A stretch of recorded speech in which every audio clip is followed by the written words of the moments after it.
लेकिन दिल्ली की मुख्यमंत्री रेखा गुप्ता ने और दिल्ली सरकार ने अदालत के समक्ष ये गुहार लगाई है कि इस वर्ष दिवाली पर ग्रीन पटाखे चलाने की अनुमति दे दी जाए। जिनके लिए दिवाली एक बहुत बड़ा त्यौहार है, भावनाओं से जुड़ा है, प्रभु राम की वापसी से जुड़ा है।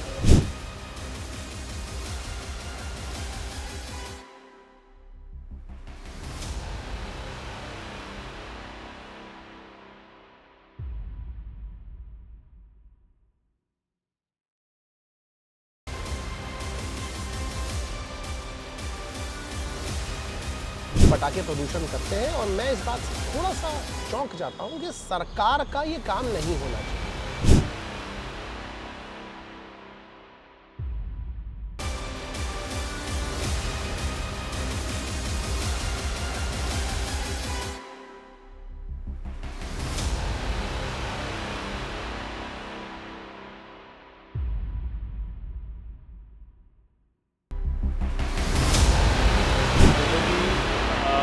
पिछले वर्षों में जब तक केजरीवाल सरकार रही तो कोई हमारे समर्थन में बोलने नहीं आया। राजधानी दिल्ली में इस दिवाली ग्रीन पटाखे चलाने की अनुमति मिलती है या नहीं, ये अदालत के आदेश पर निर्भर करता है।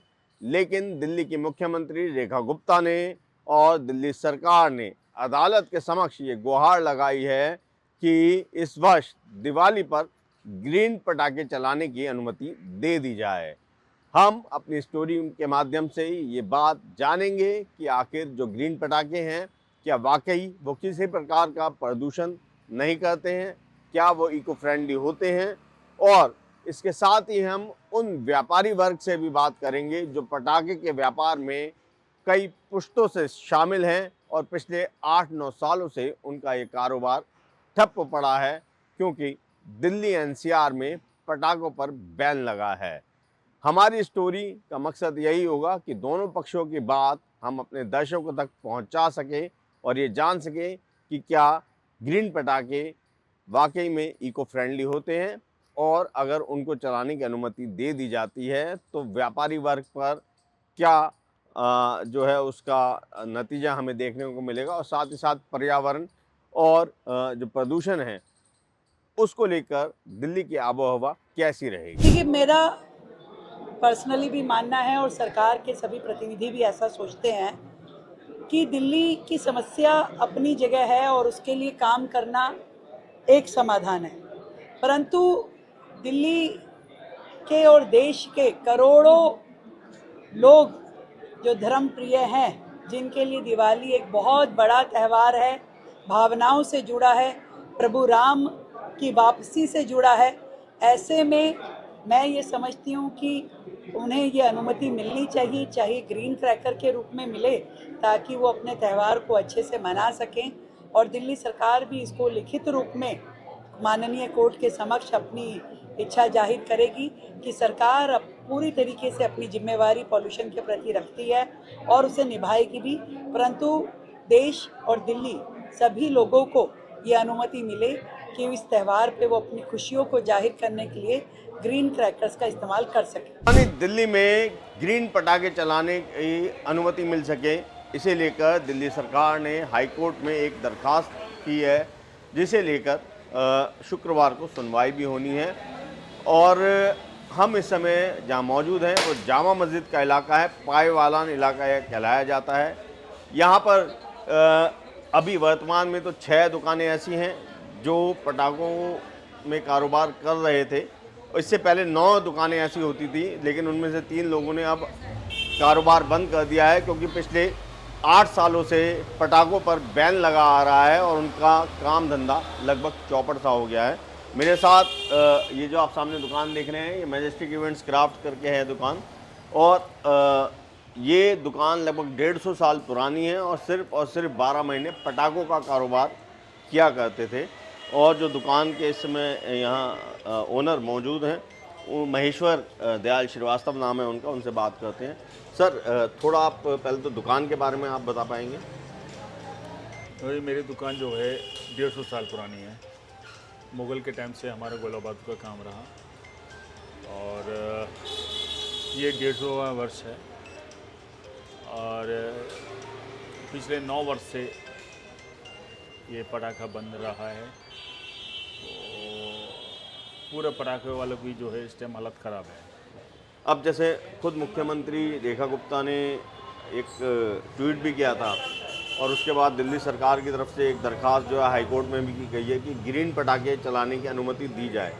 तो आपको क्या उम्मीद लगती है दिल्ली सरकार की जो भी पहल रही है, क्या आपके लिए सकारात्मक वो पहल साबित होगी? देखो जी, पिछले वर्षों में जब तक केजरीवाल सरकार रही तो कोई हमारे समर्थन में बोलने नहीं आया, और जहाँ तक कि उन्होंने हमारा जो व्यापार का संबंध कह लो या हमारा पोल्यूशन का मसला कहूँ, वो हमेशा उल्टा ही दिखाया। उन्होंने मात्र एक पटाखा ही कारक माना कि यही पोल्यूशन करता है, जबकि इसके कारक बहुत सारे थे। जब पटाखा नहीं चल रहा होता है दिवाली के बाद, तब भी पोल्यूशन रहता है, वो भी हाई लेवल पे रहता है। तो खाली पटाखा ही कोई कारक ही नहीं था, खाली वो भी 4%, वो भी एक दिन के लिए, उस पर पूरे वर्ष भर के लिए पटाखे पे छोड़ दिया कि हाँ जी पूरे वर्ष पटाखा ही वो करता है। तो ये तो हमारे साथ नाइंसाफ़ी हुई है। दूसरी बात ये है कि अभी ग्रीन का मसला आ रहा है। ये सरकार की संस्था है नीरी, तो उस समय के जो मिनिस्टर थे श्री हर्षवर्धन जी, उन्होंने नीरी के साथ मिल कर के और कुछ जो हमारे मैन्युफैक्चरर उन्होंने मिल कर के कुछ सोल्यूशन बनाया कि पोल्यूशन कुछ कम हो। जो अब उसमें जो भी ये निकाल रहे थे कि ये चीज़ से परेशानी है, इस चीज़ से परेशानी है, तो उन्होंने कुछ बनाया है। तो आज जो फैक्ट्री जो मैन्युफैक्चर हैं वो उसी पे ही बना रहे हैं। तो ये जो सर ग्रीन पटाखा जो कहलाया जाता है, इसमें क्या चीज़ ऐसी होती है जिसकी वजह से ग्रीन संज्ञा इसको दी गई, और कितना पॉल्यूशन ये आम पटाखों से कम करता होगा? देखो जी, ये तो मैन्युफैक्चर बता पाएंगे कि कितना इसमें क्या होता है, क्योंकि मैं भी देखा तो है, लेकिन ये है कि जो नीरी ने बताया कि इसमें कुछ वाष्प निकलेगी जिससे उसके पोल्यूशन को कम कर देगा। कुछ सुप्रीम कोर्ट की गाइडलाइन से कुछ केमिकल्स हैं उसको कम किया गया है। और ये जो सर ग्रीन पटाखे होते हैं, इसमें क्या क्या मतलब चीज़ें, वो पहले की तरह जो सुतली बम वगैरह इस तरह की सारी चीज़ें होती हैं? सभी चीज़ें वही हैं या कुछ नहीं, अलग? सभी चीज़ें तो वही हैं, लेकिन उसके जो केमिकल कंपाउंड है उसको परिवर्तन किया गया। अच्छा, तो कल जैसे हाई कोर्ट में डेट है, तो अगर अनुमति मिलती है, क्योंकि अब दिवाली के दिन भी कम रह गए हैं, तो क्या जो भी माल आपका जहाँ से भी आना होता है वो पर्याप्त मात्रा में सही समय पर पहुँच पाएगा, जिससे कि आपका कारोबार? देखो जी, पूरे साल बंद रहा है, तो जो मंगाने वाले हैं उन्होंने भी नहीं मंगाया, तो माल तो बहुत शॉर्ट है। जो पूरी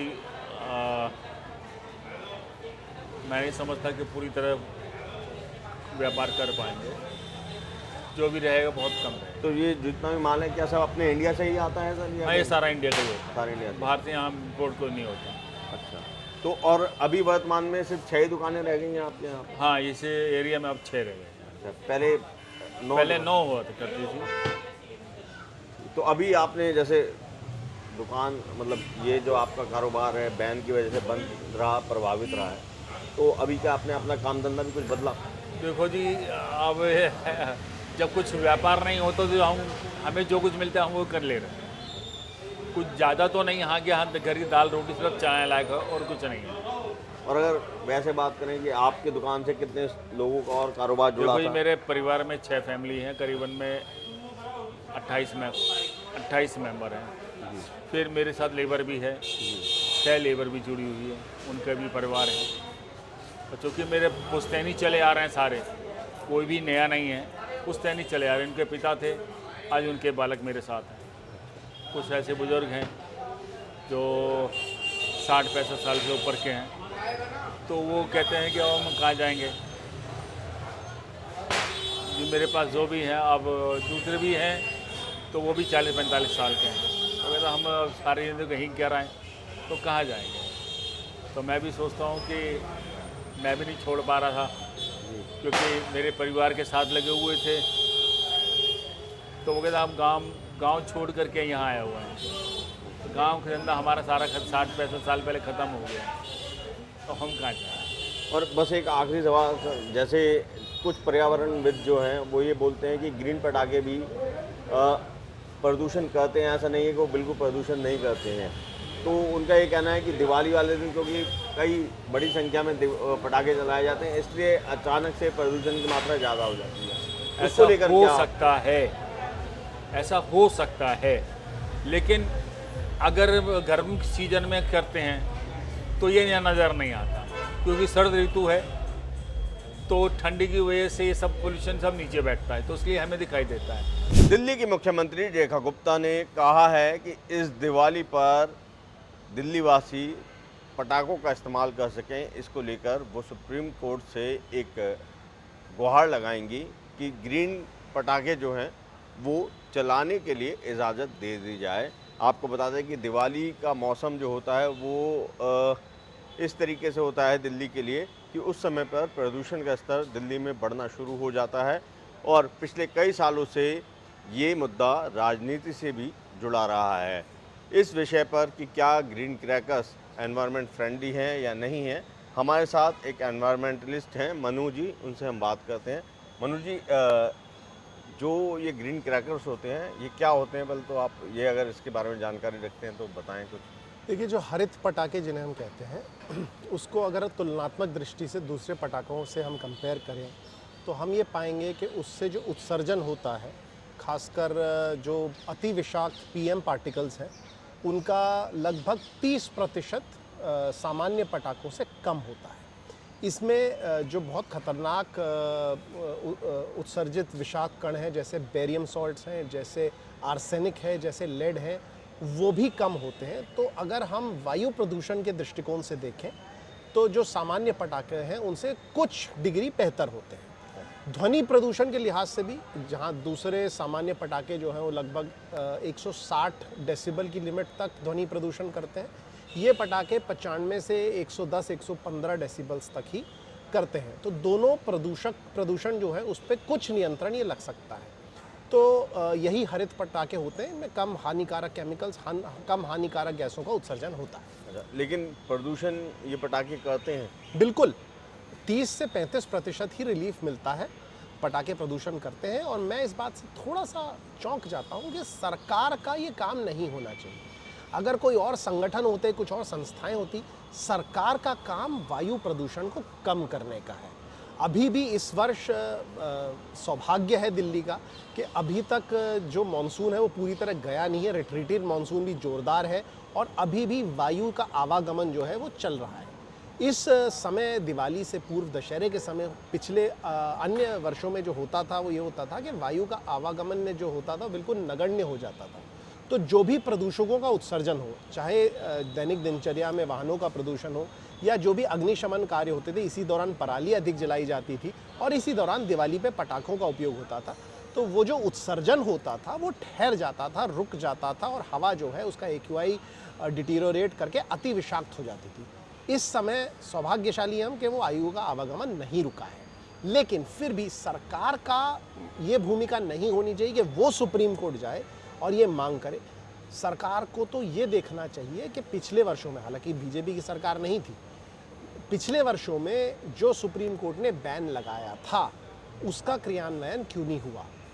आप ये भी सोचें कि हरित पटाखे अगर लॉन्च भी हो जाते हैं तो उसका भी क्रियान्वयन आप किस प्रकार करेंगे और क्या ये सरकार का काम होना चाहिए या नहीं। और एक और सर कि अगर ग्रीन पटाखे ही सिर्फ अनुमति मिल भी जाती है, हम मान के चलें अगर, तो अगर वो लार्ज स्केल पे चलाए जाएंगे या छोड़े जाएंगे तो क्या प्रदूषण का स्तर कम रह पाएगा?